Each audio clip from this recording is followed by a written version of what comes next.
নমস্কার বন্ধুরা, আপনারা সবাই দেখছেন সরকারি সংবাদ ইউটিউব চ্যানেল। বন্ধুরা, যদি আপনাদের পরিবারে 18 বছরের উপরে কোনো ছেলে মেয়ে থেকে থাকে তাহলে কিন্তু তাদের জন্য একটা বিরাট বড় খুশির খবর রয়েছে। বন্ধুরা, আবারও মুখ্যমন্ত্রী হয়েই কিন্তু মমতা বন্দ্যোপাধ্যায় তার দেওয়া সমস্ত প্রতিশ্রুতি পূর্ণ করার কাজ শুরু করে দিয়েছেন। বন্ধুরা, ভোটের আগে কিন্তু মাননীয় মমতা বন্দ্যোপাধ্যায় বলেছিলেন যে ভোটে জিতলেই কিন্তু 2 লক্ষ ছেলে মেয়েকে ফ্রিতে মোটর বাইক দেবেন। আর বন্ধুরা, আবারও কিন্তু মুখ্যমন্ত্রী হয়েই কিন্তু তিনি তার প্রতিশ্রুতি পূর্ণ করা শুরু করে দিয়েছেন। আর বন্ধুরা, ইতিমধ্যেই কিন্তু তিনি বাইক দেওয়ার কাজও শুরু করে দিয়েছেন।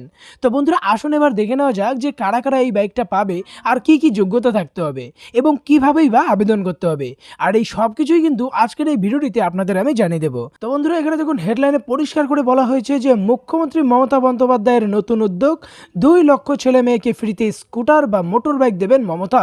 বেকারদের জন্য মমতার নতুন প্রকল্প কর্মই ধর্ম। নবান্নে মমতার বিরাট বড় ঘোষণা। তো বন্ধুরা, আসুন এবার জেনে নেওয়া যাক যে কিভাবে আপনারা এই বাইকটা পেতে পারেন। তবে তার আগে বন্ধুরা, যদি আপনারাও আপনাদের বাড়ির ছেলে মেয়েদের জন্য স্কুটার বা মোটর বাইক পেতে চান তাহলে কিন্তু সবার প্রথমে এই ভিডিওটিকে একটি লাইক করে দেবেন। এরই সঙ্গে লাল রঙের সাবস্ক্রাইব বাটনে ক্লিক করে বেল নোটিফিকেশনটা অল করে দেবেন। তো বন্ধুরা, এখানে দেখুন বলা হয়েছে যে ভোটের আগে বেকারদের জন্য নতুন প্রকল্পের ঘোষণা করেছিলেন মুখ্যমন্ত্রী মমতা বন্দ্যোপাধ্যায়। এই নতুন প্রকল্পটির নাম হলো কর্মই ধর্ম প্রকল্প।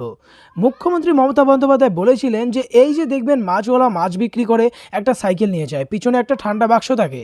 আমরা ঠিক করেছি সমবায় ব্যাংক থেকে 2 লক্ষ ছেলে মেয়েকে একটি করে বাইকের ব্যবস্থা করে দেব। সেই বাইকের পিছনে একটা বাক্স থাকবে, ওই বাক্সে করে আপনারা শাড়ি বিক্রি করতে পারবেন, জামা কাপড় বিক্রি করতে পারবেন, আলু পেঁয়াজও বিক্রি করতে পারবেন। এরই সঙ্গে মমতা বন্দ্যোপাধ্যায় বলে যে আমার কথায় আমরা ওই প্রকল্পের নাম দিয়েছি কর্মই ধর্ম। কোনো কাজই খারাপ নয়, 2 লক্ষ মানুষকে কাজের সুযোগ দেওয়া মানে 10 লাখ মানুষের অন্নসংস্থান করে দেওয়া।